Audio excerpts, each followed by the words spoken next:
gonna be great. I'm excited. You excited? I am. So we got a special guy coming out here. We do. That's right.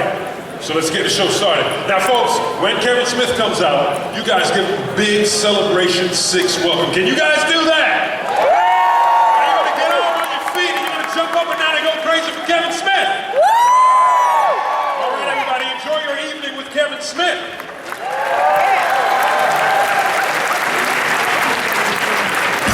Star Wars Celebration 6 presents another amazing, in-depth, inquisitive, insightful, intoxicating, okay, maybe not intoxicating, but entertaining, fabulously fun event on the main stage. And now, to bring it all to life, your host, a voice actor whose credits, if put in a really big font on really small pages, could equal a novella, or perhaps a big pamphlet. A voice you hear all the time, but never would know it's really one guy. Probably because you never really thought about it. And come on, why would you? He's been the voice of many of your favorite characters, like that prehistoric legend Fred Flintstone, Leonardo the Teenage Mutant Ninja Turtle, Ratchet from Ratchet and Clank, Tidus from Final Fantasy X, Spider-Man, Green Arrow, Captain Jack Sparrow, Willy Wonka, Gingy the Gingerbread Man, Prince Charming, this guy from Minions to Mice, Transformers to...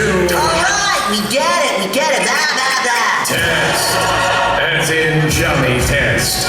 And to bring it back around to the whole Star Wars thing, since that's why we're all here, the voice of Jedi Masters Pro 2 and Obi-Wan Kenobi, please welcome back with many voices and many names, James Arnold Taylor.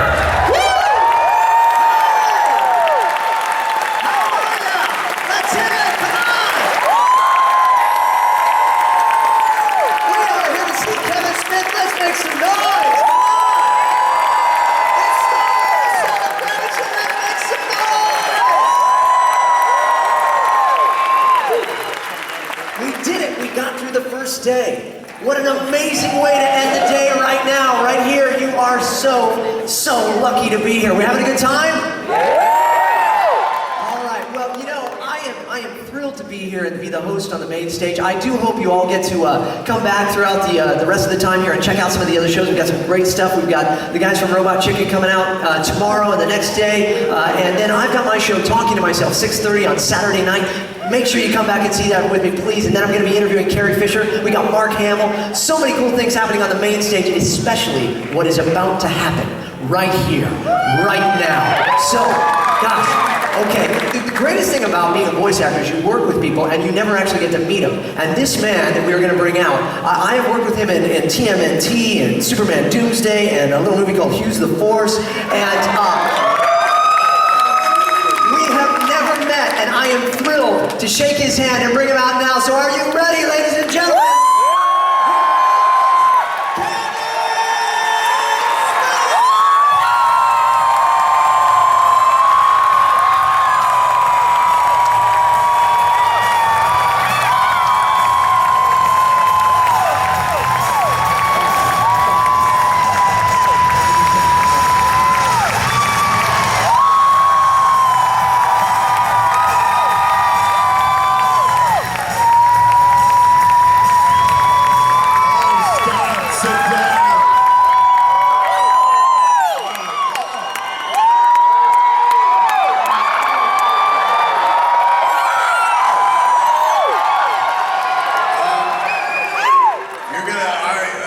Anybody's been following my podcast for the last year or 2 years knows I'm very emotional lately. At midlife, I've become a very emotional man, so I will probably cry if you continue that.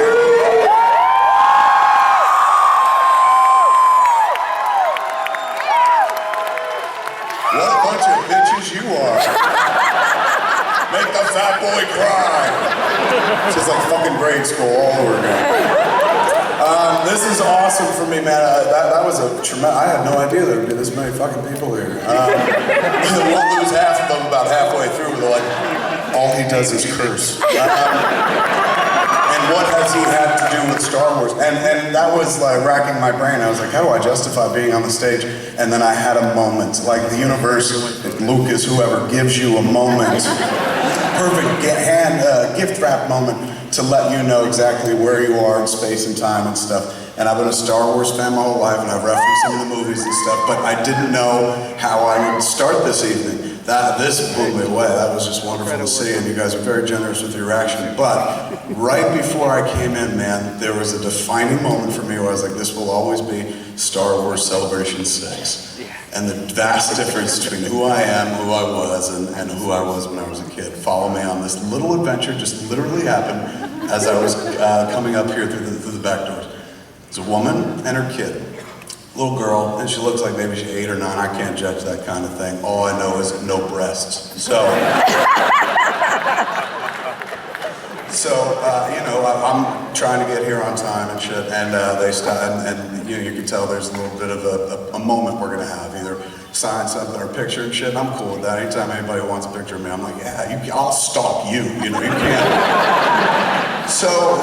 She's waving, and I stop. I'm like, hey, how are you? And her mom kind of pushes her forward in that way that, like, I've done for my own kid when she's met people she's kind of like. But I was like, what would this fucking kid possibly know me from? And I'm sitting there going, maybe Degrassi or something like that? No idea. So she goes, can I take a picture with you? And I go, oh my God, of course, absolutely. And she's small, so I have to get down next to her and stuff. And right before her mom takes a picture, and her mom, you can tell she's delighted and stuff. Right before she takes a picture, the little girl goes, can you do what you do in the movie?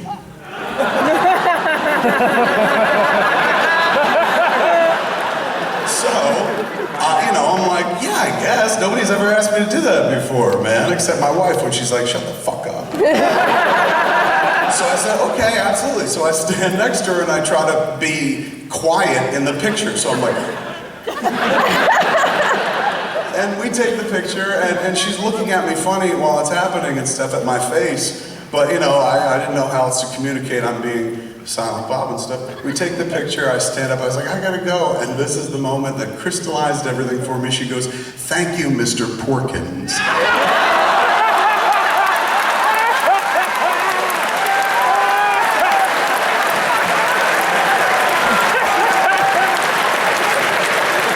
Do you know what kind of insurance safety net that is for me?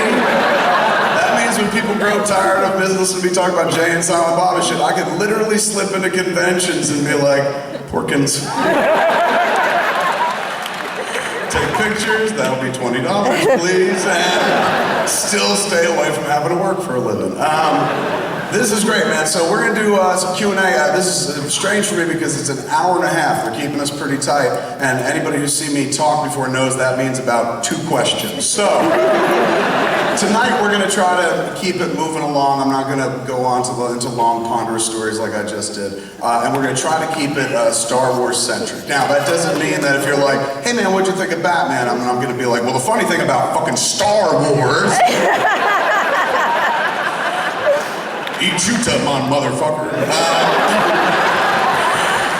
But we should. We're here at Celebration, and so we should keep it Star Wars centric. And before we jump into it, I'll tell you a quick little touching story, and then we're going to make it all about what you guys want to talk about. And then just to, in case it gets too maudlin, remind me before we go into it, I have a joke in my pocket that I'll break up the mood with. Okay. I go back with the trilogy to when it was first released, 1977.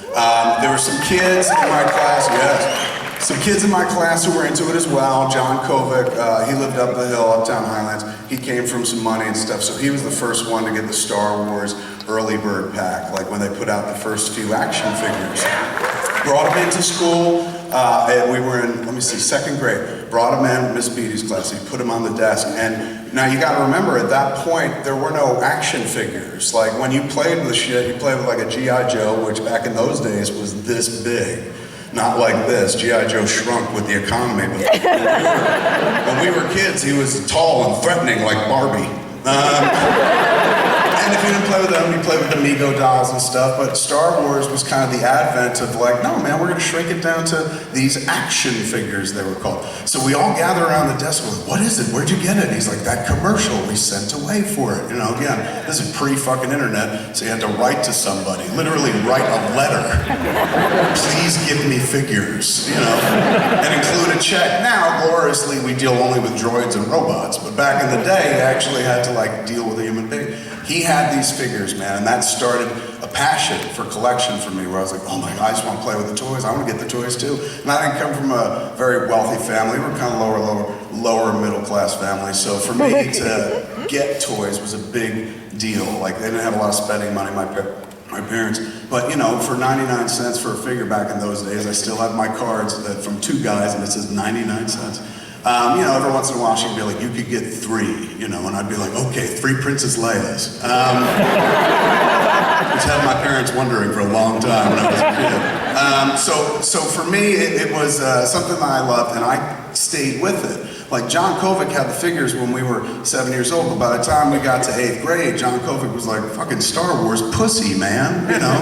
He was into that. Me, I was like, no, Star Wars, you know? Still, I was 13, and I still wanted to play with my action figures, and not in any kind of like creepy antisocial way, but it was creative, you know? It's like we didn't have all the different derivations of the trilogy at that point. We had the movies, and we didn't have the video games, we didn't have the cartoons, and we didn't have, you know, well, we had the Star Wars Christmas special, which was awesome. But we didn't have all these other ways to exercise our Star Wars passion. There was nothing like this, to be sure. So what you did was you created your own. You had toys, and you literally created so many different Star Wars adventures with your action figures. And periodically, when the movies would come out, you would be like, oh my God, we played something close to that once. I assure you, none of us as children ever played with, like, guess what, it's your sister. George Lucas was ahead of the curve on that one. We didn't see it coming. The kids in school that I went to school with, like John Kovic and whatnot, he lost interest in Star Wars. I kept wanting to be interested in Star Wars. There was one person that I played Star Wars with throughout my whole youth, and it was only during the summertime, because I lived in a town on the beach. He lived up in Brooklyn, a kid named Peter King. I'm gonna try to get through this without breaking up. Pete King was such a wonderful friend of mine. We would sit there and play Star Wars all fucking summer long. I would wait the school year just to get to the summer, just to get to June, because it meant Pete King was coming down from Brooklyn, and he would bring all the figures. Now, I don't know what Pete's parents did, man. They were fucking loaded, because he had everything. Like, I was proud of having the AT-AT, you know, and I had a Millennium Falcon, but Pete had 6 AT-ATs, you know, more than they had on Hoth. And for me, like, you know, I came from a bit of a hard scrabble family, as I said, lower middle class. For me to get an AT-AT was a big deal. My mom's here tonight, and in the back you'll hear her go, shut up, don't tell the story, but it's a true story. When I got an AT-AT, man, it was like, this was a $40 item back in the days. I got an AT-AT for Christmas, and I was blown away. It was like the fucking Ark of the Covenant. It was so fantastic, articulated, and you could move its head. I didn't have a pet, so it functioned like a dog for me as well. So my mother said, she goes, I was like, this is amazing, this is fantastic. And I knew this one wasn't from Santa. Mom took credit for this, Mom and Dad. And she goes, this is a big gift from us. So it took a lot, you know. To me, when I was a kid, $40 might as well have been 40,000. So my mom goes, this is gonna have to cover Christmas, your birthday, and next Christmas. And I said, you know what, that's great, I don't care, I got me a snow walker. You know, I'll do whatever you want, man, sell me into child slavery at this point. Me and my best friend will be fine. And it wasn't until like fucking years later, man, I prized that AT-AT and stuff. Years later, I was 28 or something, sitting around talking to my brother and sister. We're talking about best Christmases, and I was like, oh, best Christmas I ever had was when Mom and Dad got me that AT-AT. And it took care of like Christmas and my birthday and the next Christmas, but you know, what the hell, if I had an AT-AT, I was like hanging out with the rich kids with an AT-AT and stuff. And my brother and sister go, wait, who gave that to you? And I said, well, Mom and Dad. And they go, oh no, that came from Aunt Rose.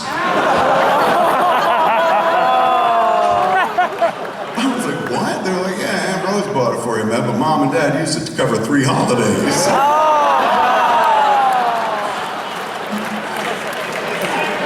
They taught me the value of $1.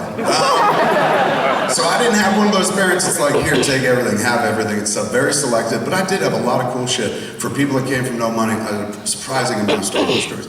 Pete had everything. So Pete would come down and we would just sit there and play all summer long, right in the yard. It was literally something out of a fucking Norman Rockwell painting because it was across the street from my house. I would literally just leave my house, go across the street, go to his yard, and boom, it was Dagobah. Boom, it was hot. Boom, it was Tatooine and stuff. Play for hours, break for lunch, drink out of Star Wars Burger King glasses, go back to playing, fashioning, and building imaginative tales and stuff. So I spent everything I know about Star Wars beyond what I was presented by the good folks at Lucasfilm and George Lucas himself was pretty much developed over time playing with Pete King. And as kids get older, they start to put stuff down. Pete kept playing beyond the age when the other kids, my friends from home, stopped playing with Star Wars. I could continue. We got another 2 more years playing Star Wars up to the time I was about 13 on the crest of 14. Then we stopped playing, and not because we'd both grown up, but because he moved on to G.I. Joe figures, and I couldn't follow him there because I'm like, what? That's fake. Star Wars is real. So all that time, all that childhood development time spent with Pete King and whatnot playing Star Wars, and no weird awkwardness. Sometimes as kids you wind up playing doctor. We didn't have any of that. Star Wars was our sex, It turned us on because a brother could make out with a sister or make out with another guy. There was a weird 3-way going on. That we didn't understand sexuality, but we knew it was hot and wrong and stuff. And so we would work that into our games. It wasn't just war over and over. We stopped for the romance. We would structure them after the movies and stuff. Read Splinter of the Mind's Eye and then try to ape that with the figures and stuff. So that was the kind of stuff that we would do together. And then, we stopped doing it. And I'd see Pete periodically. He stopped coming down so much over the summers. He'd spend more time up in the city with the city friends. And eventually he gave interest even in G.I. Joe, gave way to interest in punk rock and stuff. And so I would barely see him. Maybe every few years I'd see him come down with his parents to his bungalow across the street from ours. And he had a Dead Kennedy shirt and pins and stuff like that. So we chit chat. I was not that cool. I didn't have any pins in my face.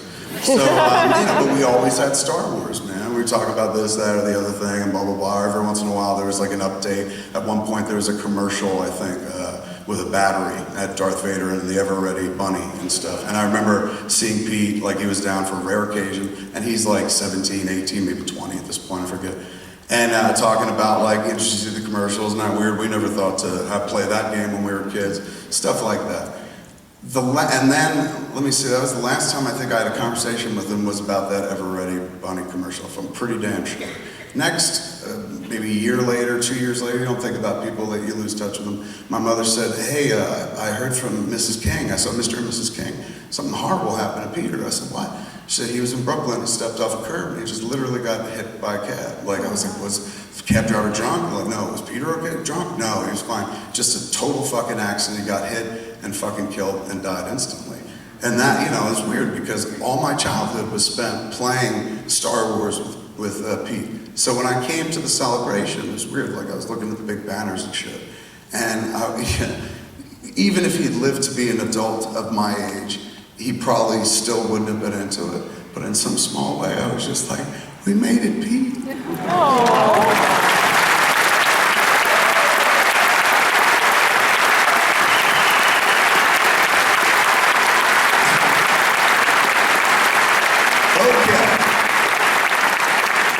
Not to get nothing, I promise I had a joke in my pocket, and I do. This is the All Access Pass. It features Han Solo wearing beads. Which led me to believe now I finally understand the lyrics to that Ewok song. It essentially means, show us your tits.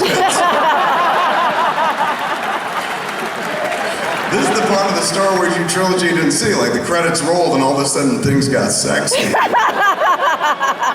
Anyway, okay, now it's all about you guys. We're gonna turn it over to you. You got some mics here. I think there's a microphone here, microphone there, and I think there's also a microphone up top, and there's somebody standing at it. And it's a girl, which is so fucking rare in my world. So we might as well start with you up top, man. Start strong. Sorry, because I took us into a sad place. Take us to a fun place. I'm gonna take you to a fun place. I got a really hard decision tonight. I could go to the 501st pool party, 200 pasty geeks in Speedos, or Kevin Smith.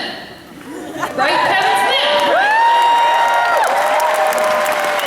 That hesitation should tell you that they were like, we're not with you, sister. There were going to be banana boats at that party. But we wanted to extend your Star Wars experience by making you an honorary member of the Jolly Roger Squadron. So I'm actually here tonight on behalf of the CEO of the Jolly Roger Squadron to induct you as an honorary TIE fighter and on behalf of the Black Widows. I'm sorry, the acoustics in this place are weird. Did you just say I won a TIE fighter? This is like the best day of my life! We just need to find the Belgians for that. As soon as we find them, we're good. But we have a certificate for you and lots of swag. Well, lots of swag. You're all. Is any of that swag weed by any chance? That's awesome. I thank you for allowing me into the Legion, man. That's really sweet. Absolutely. I got every once in a while somebody's like, "You're part of the Stormtrooper Guild," and I'm like, "Is that a good thing?" Because if I remember correctly, they were bad guys, and then they're very quick to be like, "They were clones. They were clones." So can we bring this down to you? How about at the end, so you don't have Absolutely. to, or if you can make your way down while this is going on, but it'd be awkward if we're like, well, waiting for you to get here. But thank you, that is awesome, man. Wonderful, thank you. We'll go here, we'll start here with a bang bang, we'll make like an L shape. How are you, sir? Good. I just want to say I'm a huge fan. You're the reason I wanted to become a filmmaker. I'm still trying, but 2 questions. One is any news on Clerks Broadway and Hit Somebody, and 2, can I get a picture with you? See, the thing about Star Wars. I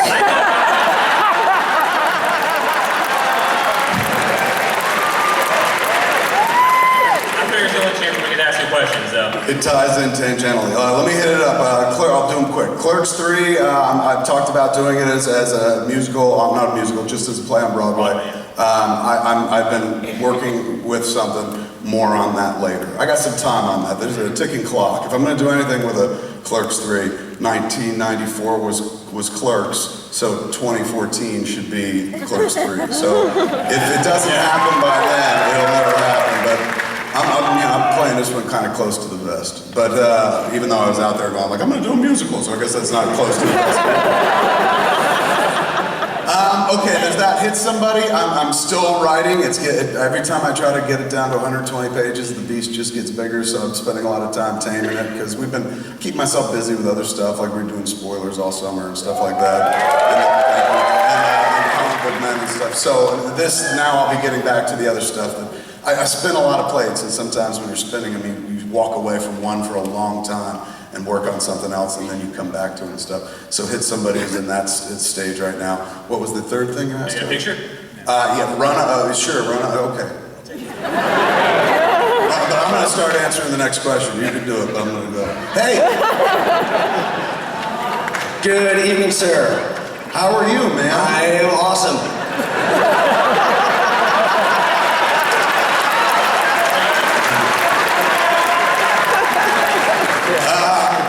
I saw the back chub.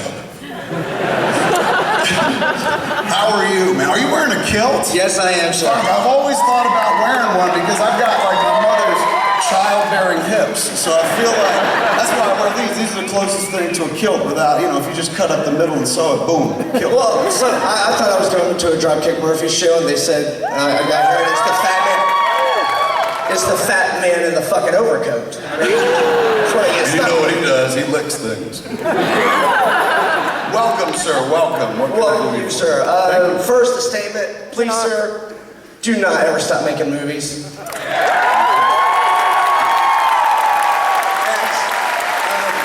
Real quick spiel. Due to you and your hilarious ass, I have gotten through so many deployments because I'm currently in New York. Wait. What was the? We got a signer on stage with us. What was the sign? Did you say this for ass?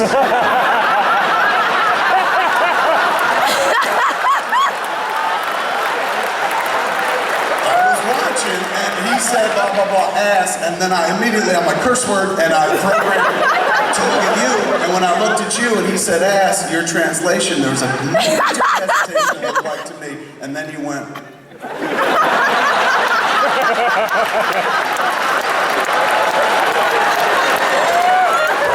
Because my mother's here, man.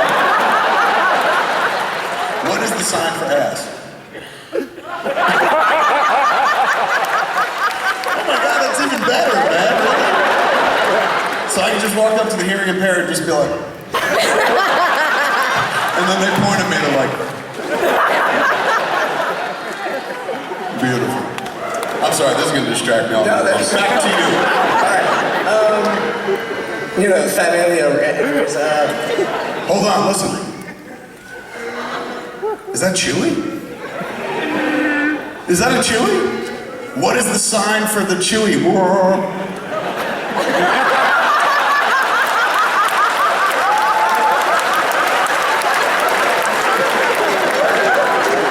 That can't be it, man. Is that sanctioned by Skywalker and Lucasfilm? The international symbol for Wookiee is. dude's having an asthma attack up here. It's not Chewy. He's dying. We might want to defib him or something. Go ahead. Scary.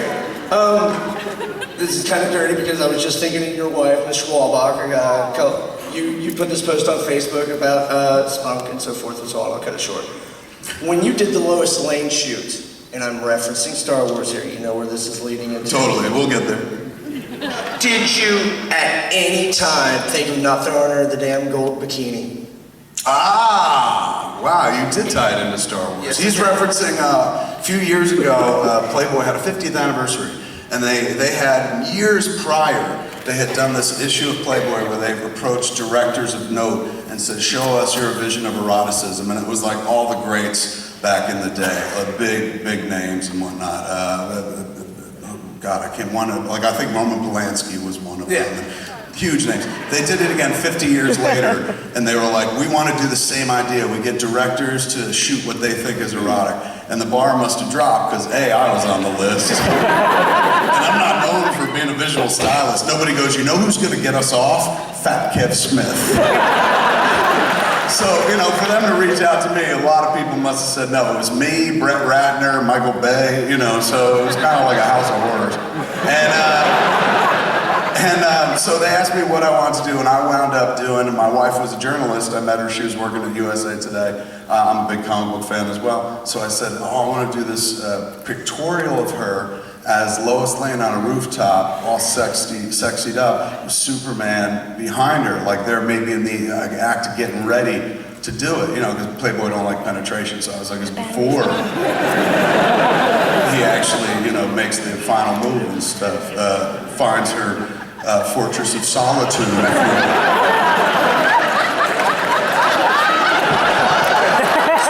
Sir, please stay with the story, sir.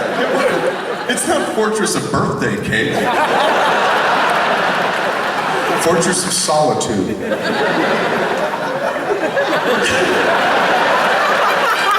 you everywhere, man. Okay, so I said, can we do this? That'll be the pictorial. And I was talking to him on the phone, and there's a long delay in their response, and then I hear him go, can we see a picture of your wife? And I was like, oh yeah, okay. Because what if like I was like, hey, my wife looks like me, you know? I think they would have been like, we have another publication for you, but not this one. So I sent them a picture of my wife, and they're like, oh, she's rather attractive. You know, in that way that people say to me, like, I saw Jersey Girl, it's not that bad. Same way, they were like, she's attractive, as if to say, like, how the fuck did you land her, Jabba? You know? So I said, yeah, she's attractive, so this is what we want to do, Superman. And then there's another long pause and stuff, and they go, you're not going to play Superman, are you? And I said, no, this is supposed to be sexy, man, sexy. So no, we'll get a male model to play Superman. I'm just taking the picture like, oh, whew, okay, let's do that. So we get to the photo shoot, we do it, it was awesome, it was, you know, weird. My wife had so much courage, I thought, because I don't take my shirt off ever, not even in the shower, I keep my shirt on. So but she was like, you know, one day I'm gonna be old and I look good right now, so let me take this, how many chances? I never thought I'd be in Playboy, blah, blah, blah. It's so weird because she was such a feminist, she is. Hardcore militant feminist, hates dudes, married me because my dick is small. So she's like hardcore feminist until I was like, hey, you wanna be...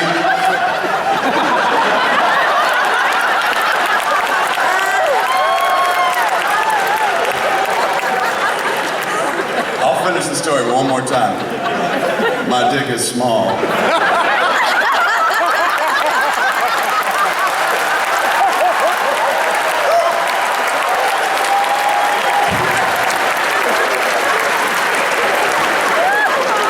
Is that the international sign language for small dick? This?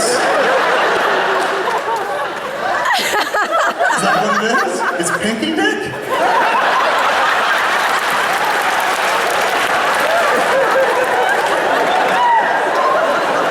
Yes, but what would this mean to a Jedi, to keep it on topic? Okay, man, so going back to the story. So I said, we're gonna do this photo shoot. We get there, we're doing the shoot. And there's a dude who's doing special effects, and special effects literally he's putting smoke in the room because we were on a rooftop, did the lighting, did the trance and stuff. I had the magazine. You've seen it, so you've seen it, yeah, I've seen it too. I've actively seen it many times. Whenever she's just like, it's too early to fuck, I'm like, I don't need you anymore. So while we're there, the special effects guy, we're between setups, where first she was in this white lingerie, then she was in the piece that you see in the actual magazine. And the dude's doing the special effects is just like, I am so shocked that you didn't put her in a metal bikini to do Princess Leia, dude. And I said, if I did that, guess who would have had to play Jabba?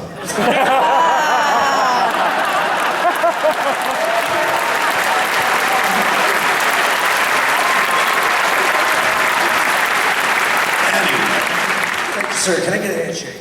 Yeah, absolutely. Come on up. Meanwhile, we'll jump up top. You up top. And a hug too. Watch the lady. We need her arms. Pleasure, man. Pleasure. Silent Bob over here.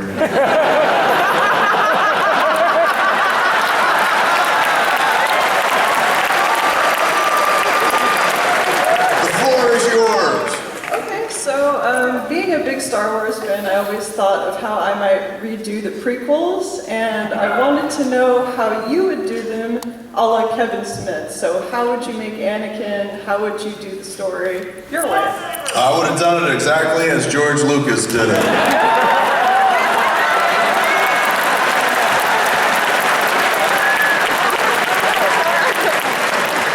For any other answer, hit me on the internet. I'm actually one of those cats that people are like, oh, fucking Jar Jar. I don't care about stuff like that. Anytime somebody's like, oh, fucking Jar Jar, I'm like, oh, fucking Ewoks. They're like, oh, you're right. Every generation has its little cross to bear within the trilogy. Our generation had Ewoks, their generation has Jar Jar. But I thought that trilogy was wonderful. Like, I wrote 2 reviews for it at one point. And also, who is anybody in this world? I saw a lot of people overreact on the internet for a couple of years, like, George Lucas raped my childhood. And, it's an insult and a slap in the face to a man who built my childhood, he didn't ruin mine.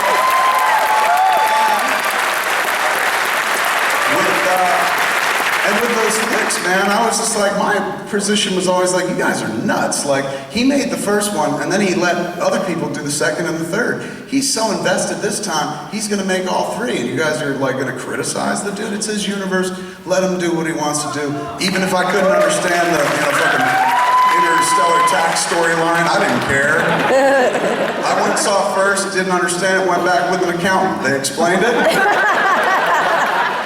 I was like, right on, so these guys are bad. So I wouldn't have changed much. The only thing, look, he couldn't give us more Boba Fett, right, because we were going back in the past, but he did kind of give us more Boba Fett when he gave us Jango Fett and shit. So as a Star Wars fan of youth, going into the next trilogy, I was not one of those people who was like, I'm disappointed. I was just like, he expanded his own world. Like, there's some shit that I wouldn't have done personally. The big chicken dude in the diner. I would only leave him out because, it's tough to be, if anyone in this room can sympathize, tough to be a fat Star Wars fan because there are very few characters that you can cosplay as, and also a very small wealth of characters that people can throw in your face. I was a Star Wars fan, of course, Star Wars Empire, and Return of the Jedi. Return of the Jedi came out in '83, but all my classmates knew what a huge Star Wars nerd I was, so naturally, as of Return of the Jedi, I became Jabba. They'd be like, hey man, did you see Return of the Jedi yet? Jabba? You still got your toys? Jabba? And I'd be like, Ichuta. So I don't know, for me going into them, the chicken dude was kind of, I was at a loss for, because as I watched the scene, I was like, oh God, I'm gonna call this guy's name. Mercifully, I couldn't remember his name, so even if somebody did call me his name, I wouldn't know. Nerd test. But anyway, yeah, there's not much I would have done differently, to be honest with you. But to be fair, I don't have a lot of imagination. Remember, I'm not the guy who makes Star Wars. I'm the guy who makes movies that talk about the Star Wars movies. So I don't have enough imagination to say what should have been done different or something like that. And I was very happy with what they did. I mean, come on, man. You got to remember, I was a kid when there was no internet, there was no cable. We had 3 fucking television stations, and like 1 movie came out a month if you were lucky. So even back in those lean information days, man, where most of the stuff you picked up about the things you loved was in Starlog or in various zines, or if you were lucky enough to go to a rare sci-fi con, they weren't as prevalent as they are today, or if you remember the Star Wars fan club and had bantha tracks and stuff, you would hear rumblings of how Darth Vader became Darth Vader, and you always heard it had something to do with a fight on top of a volcano. So when I was a kid, that really captures your imagination, and you're like, get out of here. So, you know, first time you saw Star Wars, you're like, he's a robot. And then you find out he's not a robot. You're like, there's a human being in there, and he's mangled? This is even better. Sucks for him, great for us. So going into it, or being a fan of that era of stuff, knowing that little piece of information, even as I matured and grew up and kind of left the toys behind and stuff, it still kept my passion for Star Wars alive. I would always wonder, what would that be like? I mean, we'll never see it. Like, we'll never see that moment. And then, boom, when they wind up doing Sith, I remember being in the theater watching that moment, rolling tears, man, because I was just like, I dreamt about this for so long, and here we are seeing it. And it was fucking harsh. I don't know if anybody remembers, but he's like on fire, screaming on the lakeside. And he's like, I hate you! And the little 9-year-old in me was like, this is too scary. No wonder Darth Vader's so mean. So I was just happy to see that kind of shit, like promises that were whispered, not even like you could read websites about it back then. Just information, little pieces of information from youth that culminated and wound up being in the flick. The only thing that I would urge anyone, at George Lucas himself or anyone over there, to do now, you know, some people are like, he always said there were 9 movies, and he's not saying not so much anymore. But you've got this fantastic world of characters. The one movie I think everybody in this room would line up a year in advance to see is just a flat-out Boba Fett movie.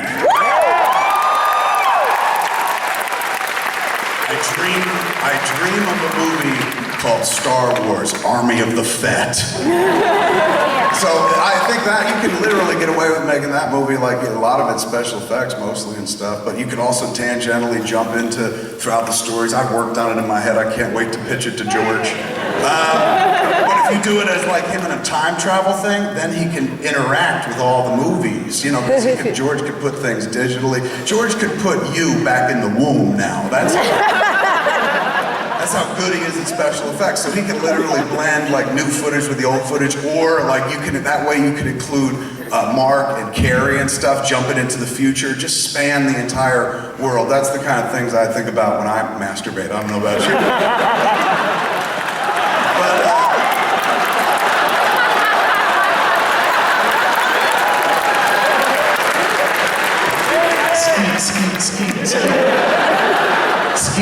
Skeet. I was gonna go another way with it. Okay, but are we good there? Oh yeah, you answered it perfect. A Fett movie would be the greatest thing in the entire world. Just saying. So thank you. Where are you? There you are. Put it on the camera. I can't see. I thought it was a girl and I didn't want to say, because in case, I was like, thank you, ma'am. And you're like, I'm a boy. It's happened to me many times. Thank you, though. Thank you. Okay, then we come down here. Bang, how are you? Another girl. This is crazy. When I was a kid, no girls liked Star Wars, man. Now there's a bunch of them here. Everybody in this room has a chance. A chance at romance. I literally came out of the room as a geek, so, you know. I just came to bring presents. Oh, okay. You were the one up top? Right on. Bring him on up. Meanwhile, I'll talk to the dude behind you. Hey, man, how are you? Did you bring me shit? Hey Kev, I'm Rory. Real quick, I just wanted to say thanks for everything you've done with the movies, comics, Smodcast, everything. The Smodcast especially got me through a lot of hours at work. So I just want to say thank you. Hold on, I'm getting a lot of swag. Thank you. This is real. Cloy's on pins and whatnot. Thank you. Look how, security, what the fuck? Anyway, back to you, sir. How are you? I'm good, sir. I just want to say thank you for everything you've done. Thank you so much. That means the world to me. Yep. So you might have already answered this earlier on with the AT-AT, but I was going to ask, of all the things you've seen and collected over the years with Star Wars, what is your absolute most prized possession today with Star Wars? Could be artwork, could be the movies and VHS, anything. Okay, I actually have an answer for this. There was a period where I want to say the toys were called micro machines. Now, I don't know if this was tied in with that line, but Star Wars did a die-cast micro line. Very small figures, and they did little play sets, like there was a Luke fighting Darth Vader Bespin play set with a window that would open up, and you could tumble them out. And the figures had no articulation, and they were this small, but it was more just for setting up dioramas or something like that, die-cast. I've held on to my Darth Vader from the moment I got him all the way till now. Now, I still have 2 Darth Vader head cases full of my action figures, and I also have a C-3PO head case still full of them. But those fucking micro figures, people are like, we applaud the fact that you're a hoarder. But those micro things, they were tough to hold on to, man, because they were so small that they get lost often. Or also, like in the age where I was having to sell some of my shit to make ends meet, the micro things went quick because people were like, I haven't seen too many of these. So I held on to the Darth Vader, and he's got a lightsaber, he's going like this. If you remember those, the lightsabers weren't made of metal. They were the only plastic parts, so they were the first to go. Mine is preserved, it looks pristine. It's out of package, of course, but it sits in a little case in our bedroom that has a bunch of little keepsakes in it, one of which is a ceramic dog I painted for my grandmother when I was a kid, one of which is a tape recorder that my wife recorded our first interview on, and the other of which is the condom left from the first time we sitting right next to Darth Vader, man, as crusty as he was under the helmet.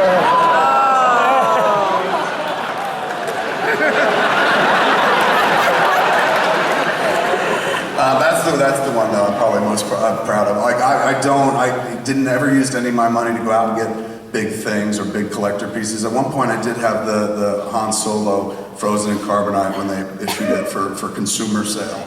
And it was a couple $100 if I remember, it was pretty pricey. And I had gotten dogs, and it was in the room with the dogs where we put the dogs, like, you guys stay here, we're going out, so they didn't run around the house. And what they did, instead of just sitting and looking at the thing, was chew on its feet.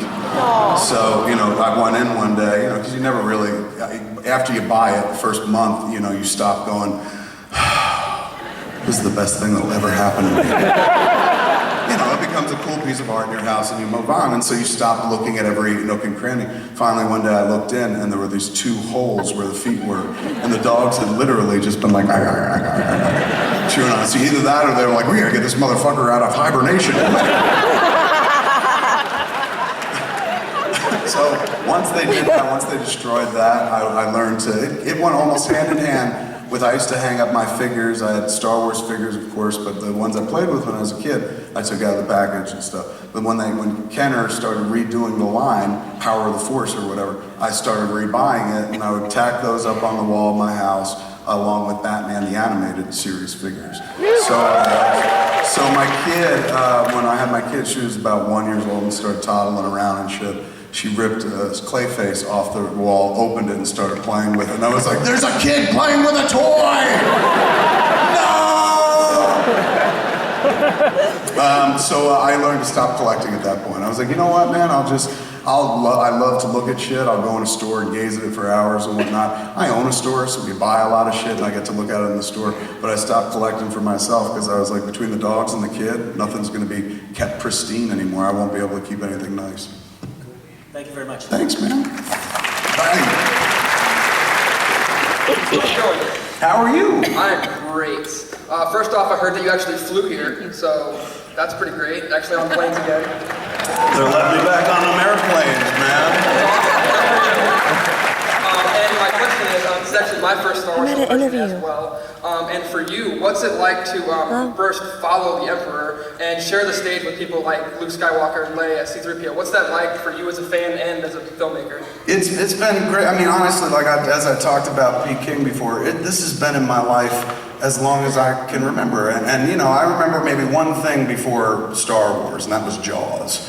My life has been defined by the movies of my youth, and I invested a lot of myself, a lot of my time, a lot of my imagination in the world of Star Wars. And then I remember in 1983 when Return of the Jedi happened, I had what could only be described as the closest feeling to a midlife crisis that I've ever had in my life. I was 13, I went to see it with Ernie O'Donnell and his father and Sam Holland. We saw it at the Middletown Multiplex in the big theater. Movie ends and stuff, I was like, what are we gonna do now? And Ernie's like, we'll go get pizza. And I was like, no, what are we gonna do? Star Wars is done. And he was just like looking at me like, what, are you dumb? Like, there'll be something else. But to me, it is so much more. He didn't play with the figures and shit. It was religion to me. So that stayed alive. That didn't go anywhere. And even though they weren't making any new movies, periodically you'd see stuff, they'd make an Ewok movie on TV or something like that. But generally speaking, things were kind of dormant, you know, in terms of the mainstream. There was a point where people just weren't talking about Star Wars anymore. They were 3 movies that happened when we were kids, and that was that. And that point was right when I was writing Clerks, 1992. When I was writing the script for Clerks, there was a moment, one of the first scenes I ever wrote. It's not the first one. The first one was Randall going, I don't appreciate your ruse, ma'am. Second scene I ever wrote in Jersey. That first scene I wrote in Vancouver while I was at the film school. The second scene I ever wrote was the Star Wars scene. And I wrote that when I got back to Highlands, when I moved back into my parents' house, dropped out of film school. And when I went home, and honestly, this is fucking strange. It's 20 years ago right now. I dropped out of film school from Vancouver in July of '92. It's 20 years later. It's August of 2012. So essentially in my timeline, you know, I don't keep a diary or anything, but if I went back to right around this time, August, I'm probably writing Clerks at this point 20 years ago. And as I'm writing it, I'm going like, well, I want to make a movie about people I never see on the screen. You know, I'm a big movie buff and I love watching imagination movies and shit where they go into space and fight fucking Sith Lords. But at the same time, every once in a while you want to look up, see yourself represented. Even in Star Wars, the only representation I had was fucking Porkins, and we know what happened to him. So, you know, you want to see yourself, your friend, shit like that, and that's where Clerks came from. I was like, I perceived a hole, a deficit, and I wanted to fill that hole with myself and my friends. Like, I'd go to the movies, never see us up on the screen, and then I was like, one day I want to make a movie about us, and we did, and that became Clerks. And as I was writing that movie about us, what I would write about is the shit that Lee talked about. And I didn't talk about Star Wars that much with Brian Johnson. He wasn't into it. He's my friend. He's on that show Comic Book Men, Brian and Walter. They've been my friends for years. Funny dude.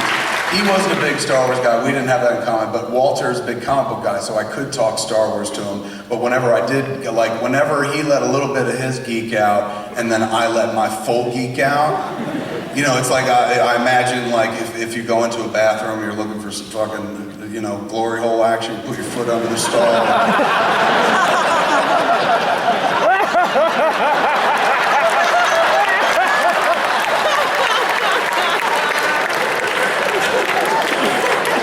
They don't have a word for glory hole?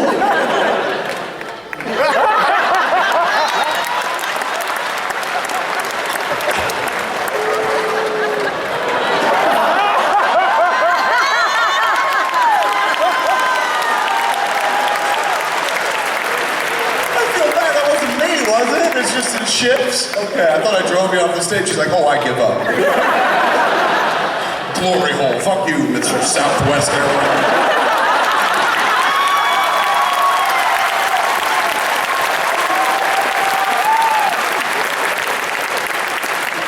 Okay. All right, so my friends, Walter and Brian didn't talk about Star Wars too much, but my new friend, who I met when I went to film school, a gentleman by the name of Scott Mosier.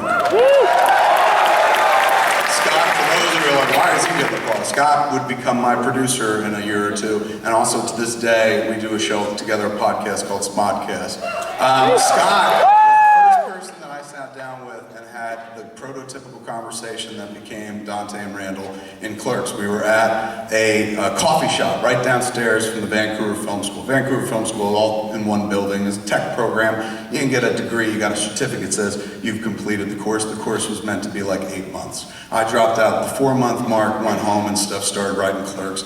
Scott finished, he finished with Dave Klein, the guy who would go on to be our DP.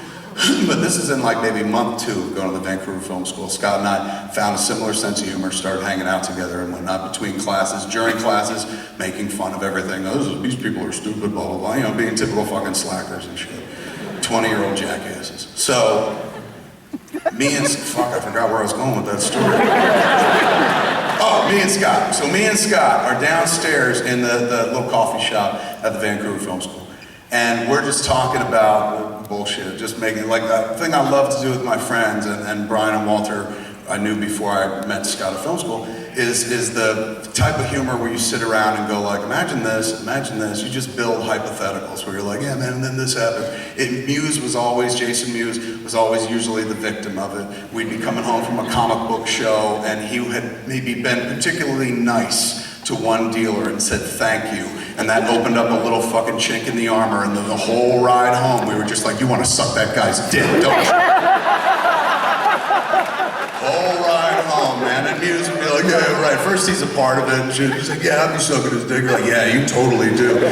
But by the 45-minute mark, as 3 grown adults are telling a 16-year-old kid, you want to suck that guy's dick, all the humor goes away for him, and he just stops paying attention. So he'd start reading a comic, and he would go from like being into it to being like, yeah, you guys are funny, to just flat out ignoring us. So it was kind of merciless. So sometimes it was focused on people, sometimes it was just, you talk about a movie you like Gremlins, then talk about like, oh shit, imagine if the fucking gremlin, if you got it wet, it turned into a naked chick, and you're like, oh shit, you know, you go off in that direction. Dopey shit to pass the time. Some people call it stoner talk, but we weren't stoners, so I didn't know what to call it. I started doing it with Scott Mosier on the other side of the country and up north in a different country altogether, but on the continent of North America. I took that sensibility that Brian and Walter had instilled in me and started doing it with Scott, testing the waters like a toe tapper, as we were talking about, in the stall. I was testing the water, see if he could understand like that sense of humor. So we were talking about Star Wars, you know, and I just watched it on Laserdisc the night before because I brought my Laserdiscs with me up to film school. And so I was going blah, blah, blah. Did you ever notice this? And we started breaking it down and stuff. Doing essentially what would become the dialogue in Clerks. It was more focused on religion though. My thing was like, I was watching this fucking Return of the Jedi. It occurs to me that the Empire is just this fascist theocracy, dude. It's built on religion. And the Emperor is like the Pope. Like, I think this is an indictment of Catholicism, you know? So we're doing that, and I notice, you know, we got your peripherals going. There's a dude sitting at a table next to us, and he leans just a little bit, man. Like, you could tell, you think he might be listening to the conversation. So I'm like, all right, man, let's see if he's eavesdropping for sure. Let him take the thing in weird directions. So I started having the conversations about, you know, what about fucking, think about all the innocent people killed on the Death Star, man. And Scott's like, what are you talking about? I was like, all those people building the second Death Star, you know they weren't all stormtroopers. Essentially the fucking thing that wound up in Clerks. And the dude listening, eavesdropping over here, starts getting so into our conversation. Like he's leaning there and I catch this. And he's by himself, and this isn't the age of a cell phone or anything. He's literally sitting there with a coffee, and nobody else in this place. Who the fuck's he nodding at? Us. And you know, me and Scott are chuckling and whatnot, and it's getting more ridiculous, the situation we built. But it was a transforming moment for me. It was 1992, and I remember sitting there going, fuck, man. That dude, like me, was the dude in the diner, in the coffee shop, random dude overhearing me and Scott, was a dude like me who's like, fuck, are they talking about Star Wars? Like, nobody talks about Star Wars. I love Star Wars. That's fucking weird. They're talking about, and the Emperor's a Pope? Like, you know, it just seemed, there was something there. And also it kind of brought out the best in me and Scott, like being funny and shit.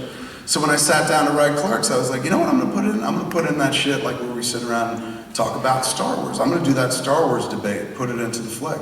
So, I needed to kill time in the movie, and I wanted to do an accurate reflection of what life was like, me and my friends were like. So I was like, this is what we do. We sit around and fucking discuss Star Wars as if it really fucking matters, because it does to us and to nobody else.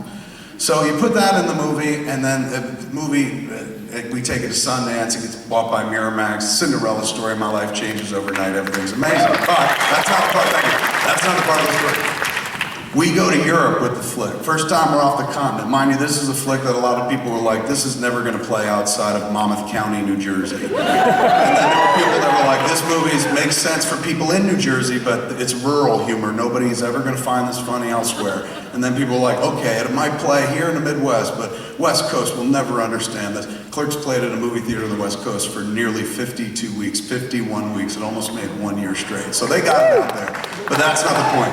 First time we're going overseas with it, and I take it to, we go to Sundance, Tokyo. So this, I've never been, I think at this point in my life, when I was a kid, we went to the Bahamas when I was a kid, like when my parents saved up and took us on this vacation. And we went to Hawaii, but that's within the United States. I've never really traveled, internationally. I've been to Canada when I was a kid. So here we were going to Tokyo, Sundance, Tokyo. And the movie screens there, and so basically they select a few films from Sundance that year, take them to Japan and show, international culture trade. So we show the movie and you sit down with journalists.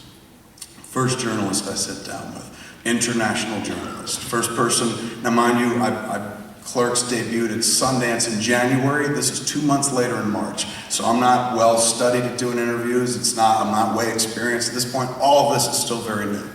Sit down with the dude. Dude goes,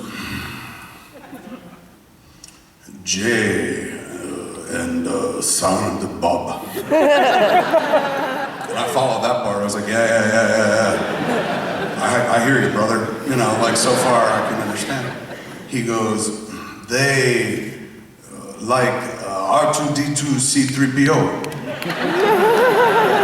First person that ever said that to me. Was not the intent. I didn't include him in the script going, they're going to be like R2D2 C3PO. There's the first person that said it to me. That might have also instilled the idea of like, keep them going, bring them back. They are like the droids. So I sit down with this dude. And here's this man from another country who I've never met. He don't speak English, and he broke in English, but I don't speak any Japanese. We have nothing in common, but in that moment, crystallized, we have everything in common. Suddenly, separated by oceans and languages, doesn't matter. We're the same fucking geek who grew up watching those movies. So that dude, that was a big moment for me. When we left the interview, man, there was a guy, Obasan, wonderful human being, who took us all, me and Scott Mosier, he went with me, took us all around Japan. Obasan also didn't speak much English, but of course he spoke more English than we spoke Japanese. But how we communicated the whole trip was through humming Star Wars songs. So we'd be driving and stuff, and we'd be like, Obasan, we're going to TV, print, or radio.